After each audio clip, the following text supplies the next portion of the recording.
হিমন্ত বিশ্ব শৰ্মাৰ চকুত মানে হেৰি হৈছে মানে এটা বেমাৰ হয় যে হালধীয়া পৰি যায় যে চকুটো কি বুলি কয়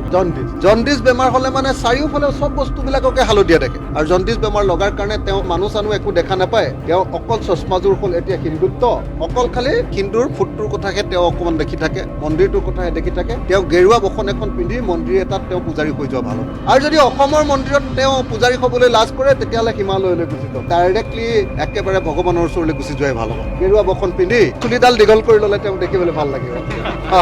অখিল গগৈ ডাঙৰীয়াই বাংলাদেশৰ হিন্দু নাগৰিকসকলৰ বাবে এটোপাল চকুলো পেলাব লাগে এটা বেমাৰ হয় যে হালধীয়া পৰি যায় যে চকুটো কি বুলি কয়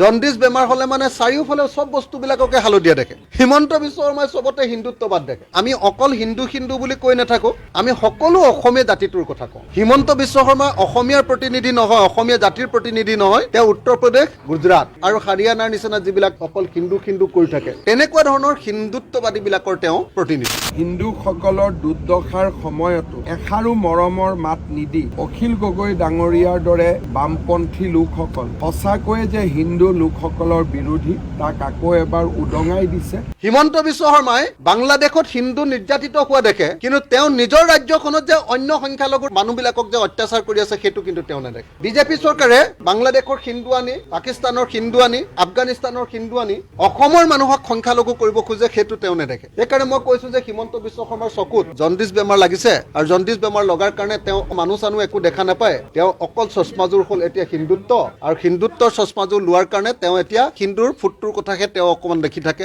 মন্দিৰটোৰ কথাহে দেখি থাকে অৰ্থনীতিৰ কথা সমাজৰ কথা স্বাস্থ্য খণ্ডৰ কথা শিক্ষা খণ্ডৰ কথা এইবিলাক কথা তেওঁ ভাবিবলৈ সময় নাই হিন্দু বিৰোধী এই ব্যক্তিগৰাকীক হিন্দু লোকে কি ধৰণে গ্ৰহণ কৰিব তাক সমাজে বিচাৰ বিবেচনা কৰি চোৱা উচিত মইতো কওঁ যে হিমন্ত বিশ্ব শৰ্মা এতিয়া আচলতে আৰু মুখ্যমন্ত্ৰী হৈ থাকিব নালাগে তেওঁ গেৰুৱা বসন এখন পিন্ধি মন্দিৰ এটাত তেওঁ পূজাৰী হৈ যোৱা ভাল হ'ব আৰু যদি অসমৰ মন্দিৰত তেওঁ পূজাৰী হ'বলৈ লাজ কৰে তেতিয়াহ'লে হিমালয়লৈ গুচি যাওক ডাইৰেক্টলি একেবাৰে ভগৱানৰ ওচৰলৈ গুচি যোৱাই ভাল হ'ব গেৰুৱা বসন পিন্ধি চুলিডাল দীঘল কৰি ল'লে তেওঁ দেখিবলৈ ভাল লাগিব অখিল গগৈ ডাঙৰীয়াই বাংলাদেশৰ হিন্দু নাগৰিকসকলৰ বাবে এটোপাল চকুলো পেলাব লাগে হিন্দুসকলৰ দুৰ্দশাৰ সময়তো এষাৰো মৰমৰ মাত নিদি অখিল গগৈ ডাঙৰীয়াৰ দৰে বামপন্থী লোকসকল সঁচাকৈয়ে যে হিন্দু লোকসকলৰ বিৰোধী তাক আকৌ এবাৰ উদঙাই দিছে গতিকে হিন্দু বিৰোধী এই ব্যক্তিগৰাকীক হিন্দু লোকে কি ধৰণে গ্ৰহণ কৰিব তাক সমাজে বিচাৰ বিবেচনা কৰি চোৱা উচিত অসমৰ মুখ্যমন্ত্ৰীয়ে ৰাইজৰ দলক আৰু ৰাইজৰ দলৰ সভাপতি অখিল গগৈ হিন্দু বিৰোধী বুলি কৈছে তেওঁ কৈছে যে বাংলাদেশত হিন্দু ইমান মানুহ মাৰিছে বাংলাদেশত হিন্দুৰ ওপৰত অত্যাচাৰ হৈছে কিন্তু অখিল গগৈ মাত মতা নাই এতিয়া প্ৰব্লেমটো হ'ল যে হিমন্ত বিশ্ব শৰ্মা অসমৰ মানুহৰ মুখ্যমন্ত্ৰী নহয় হিমন্ত বিশ্ব শৰ্মা অকল হিন্দুৰ মুখ্যমন্ত্ৰী আমি আকৌ অসমৰ ৰাজনৈতিক দল হিচাপে অসমৰ হিন্দু মুছলমান খ্ৰীষ্টান জৈন বৌদ্ধ শিখ ইছাই যিমান ধৰ্মৰ মানুহ আছে সকলো জাতি ধৰ্ম বৰ্ণ ভাষাৰ সকলো মানুহৰ আকৌ আমি প্ৰতিনিধি সেইকাৰণে আমি অকল হিন্দু বুলি কৈ নাথাকো আমি সকলো অসমীয়া জাতিটোৰ কথা কওঁ হিমন্ত বিশ্ব শৰ্মা অসমীয়াৰ প্ৰতিনিধি নহয় অসমীয়া জাতিৰ প্ৰতিনিধি নহয় তেওঁ উত্তৰ প্ৰদেশ গুজৰাট আৰু হাৰিয়ানাৰ নিচিনা যিবিলাক অকল হিন্দু কৰি থাকে তেনেকুৱা ধৰণৰ হিন্দুত্ববাদী বিলাকৰ তেওঁ প্ৰতিনিধি মই সেইকাৰণে কৈছিলোৱে কালিও কৈছো মই এটা কথা যে হিমন্ত বিশ্ব শৰ্মাৰ চকুত মানে হেৰি হৈছে মানে এটা বেমাৰ হয় যে হালধীয়া পৰি যায় যে চকুটো কি বুলি কয়